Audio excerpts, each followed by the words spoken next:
எனது தூரத்துறவினர் டாக்டர் ரத்னமாலா. அவங்க வெளிநாட்டில் இருக்காங்க. எனக்கு இந்த இடத்த பார்த்து பராமரிக்கிறதுக்காண்டி எனக்கு பொது அதிகார ஆவணம் கொடுத்துருக்காங்க. அதன்படி நான் அந்த இடத்த பராமரிச்சிருக்கும் போது குமரேசன்றவர் பழைய பொருள் போட்டு வியாபாரம் பார்த்துட்டு இருக்காரு.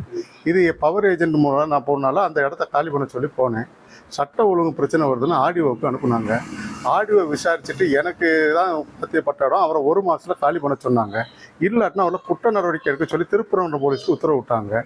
அதை எதிர்த்து அவர் ஹைகோர்ட்டுக்கு போனார். ஹைகோர்ட்டில் 4 மாதம் ட்ரையல் கோர்ட்டில் ஒரு கேஸ் இருக்கு, அந்த கேஸை முடிக்க சொன்னாங்க. அதன்படி திருமங்கலம் கோர்ட்டும் எங்களுக்கு சாதகமாக தீர்ப்பு சொல்லிடுச்சு.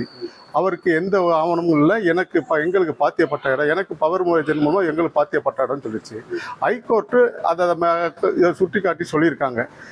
தீர்ப்பு வந்தோடனே நேரடியாக இந்த இடத்துக்கு போயிடலாம், நீங்கள் போலீஸ் பந்தோபஸ்தோ இல்லை வேறு டைமோ இதெல்லாம் தேவையில்லை, நேரடியாக அனுமதி பத்திரத்துக்கு நீங்கள் போயிடலான்னு சொல்லி ஹைகோர்ட் ஆர்டர், சுப்ரீம் கோர்ட் ஒரு ஆர்டரை மென்ஷன் பண்ணி காமிச்சு அதில் போய் நீங்கள் அனுமதி பத்திரம் போயிடலான்னு சொன்னாங்க.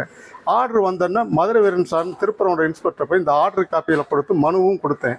அவர் தவாலியை கூட்டு வா, இல்லைன்னா சார் இதுக்கு தவாலிக்கு வேண்டிய அவசியம் இல்லைன்னு எங்கள் ஆயர் சொல்லியிருக்காரு, இந்த ஆர்டரை படித்து பார்த்துக்கோங்கன்னு சொன்னேன்.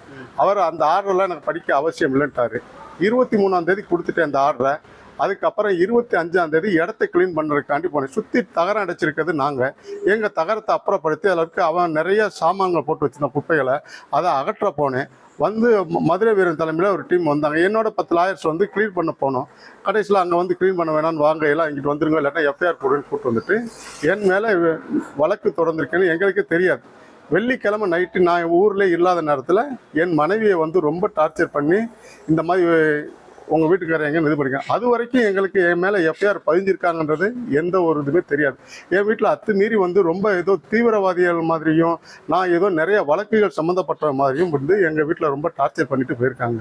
மேல் நடவடிக்கைக்காண்டி நான் எல்லா அதிகாரிகளுக்கும் தமிழ்நாட்டில் இருக்க முதலமைச்சர், CM cell, home secretary, DGP, DIG, south zone IG, commissioner, Thiruparankundram AC, DC, commission ஆஃபீஸில் இருக்க டிசி, திருப்பரங்குன்றம் ஆய்வாளருக்கு எல்லா பேருக்கும் கொடுத்துருக்கேன். தபால் தகுதியிலையும் கொடுத்துருக்கேன். இது வரைக்கும் எந்த ஒரு நடவடிக்கையும் இல்லை. என்னை குற்ற வழக்கில் என்னை சார்ந்த ஒரு 3 பேரும் சேர்ந்து குற்ற வழக்கு பதிஞ்சு எங்களை தேடப்படும் குற்றவாளி மாதிரி எங்களை போர்ஜர் ரொம்ப டார்ச்சர் பண்ணிக்கிட்டே இருக்காங்க.